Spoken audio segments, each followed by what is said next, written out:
What's up, everyone? Welcome back to the channel. It's your boy, Shane Rowe. Guys, grab your yardie's coffee, hit the like button, hit the subscribe button, and let's get caffeinated. Now, guys, another disappointing draw, this time home to Burnley. And what can I say that we haven't said in this entire season? I mean, the game was not dreadful, but for a team that wants to play top flight football, we just are not. We're not there. We're not there on so many levels. We're not there cohesiveness as a team. We're not there on identity. We don't even know what we're trying to do. We're not even there on a starting 11. Again, we spoke about this the entire season. Injuries have devastated this entire team, right? We still have Casemiro playing center back because Martinez, Evans, Lindelof are all Shaw, who can play left, who can play center back, is also injured. And when it comes to the middle of the park, people might say he had a decent game, but I don't think he did. I just think Eriksson, again, just shows why we need to move on from this whole setup as soon as possible. And to be quite honest, the summer can't come fast enough. Guys, leave your comments down below, but I want to know what you saw from that game, because if it's not Fernandez trying to do his thing, or maybe Garnacho trying to make something happen, and the lot, everyone else, just seems to not be up to wearing that jersey. And I will say this though, Anthony had a very good game.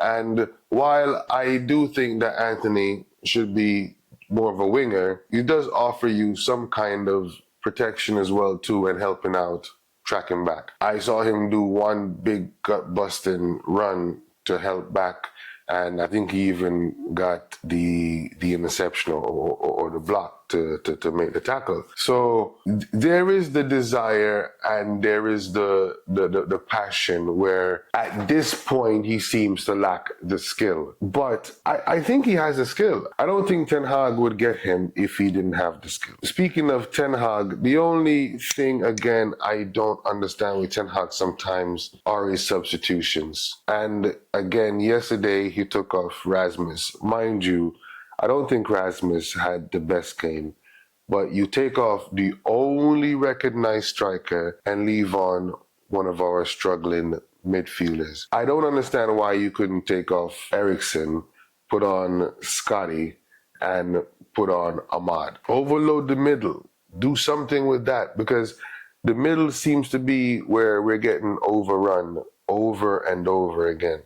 So if you put five in the middle and then one up top, who cares? But we don't do this. We take off the striker, and then at the end, Burnley gets a penalty. Which, guys, comment down below. But these VAR penalties are just getting ridiculous. They're getting completely foolish at this point, and I'm over it. You go to Tottenham, it's not a penalty, but against United, it's a penalty. Then Wan-Bissaka gets a penalty, but somebody else doesn't get a penalty. I mean, the bias and the agenda at this point is almost there for everyone to see. And then you have some reporters over some of these other channels in the Middle East just talking the crap every time, because all they do is sit there and talk bad about United because they're Liverpool supporters or Chelsea supporters. I don't know who they are.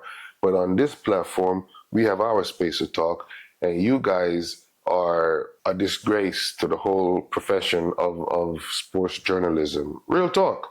I mean, I'm going a little bit off topic here, but every time they come with their little jabs at United for no reason, even the last night, they're like disrespecting the manager, talking about who's available and if United had a manager and all these other, little sly comments, which I don't think as professional journalism you should be doing. You can say a professional point and criticize, but you're basically trying to talk a bunch of crap for the whole world to see about our manager. And I don't appreciate that. And if you're a real United fan, you won't appreciate it whoever the manager is. It could have been David Moyes. It's mad disrespectful. So for me, I don't get some of the substitutions he makes, but I overall think he's a really good manager. And I think if he had a better squad, we would be in a lot better position. I mean, we're hanging on by a thread, but we're still in, I think, in seventh place or something like that, with no reinforcements. Martial has been gone for most of the season, so you have Rasmus running the line for Champions League, FA Cup,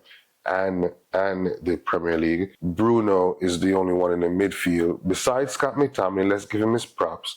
That is really performing and doing his thing. And Rashford, we haven't seen him since last year.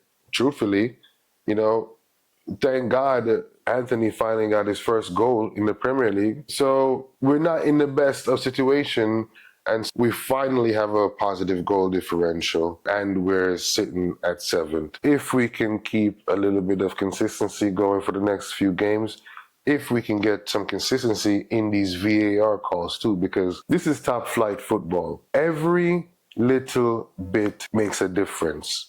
Half a second, half a millimeter makes a difference between a goal going in and a goal not counting. So everything counts, and even the referees should be held accountable a little bit more, because some of these VAR calls are just ridiculous, guys.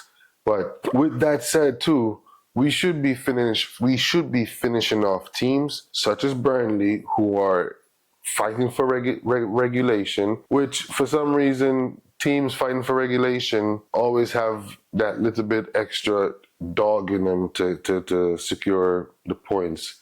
And credit to Burnley where credit is due. They did do that. So, it is what it is. For me, I just want our team to be a little bit more consistent, a little bit more compact. We need to get a better 11. Start strong. That's all I can say to Eric. Start strong, man. I think you're trying to hold weapons to see how we are by the 60th minute, and I don't think it's going to help us. For me, guys, leave your comment down below, but Eriksen just cannot manage a game. I used to say, if the team is a lower level team and we're going to have control, then we need him. But he still seems ineffective. So, and I'm not pointing the whole blame on Eriksen, but the middle of the park is where you see us the most vulnerable.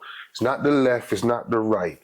Teams come straight down the middle at us, cut the ball back in, a little tap in, and most of the times you see Eriksen 2 meters away from the midfielder who scored the goal. Or, at that point, it used to be Casemiro in that position. We just need to get a whole new midfield, man. And I really would like to see Erik ten Hag with this project going forward. And then in the next couple of years, I'll take the next season and then the season after that, judge them properly. But it's not fair because these players are just not up for it. They don't need to wear this jersey.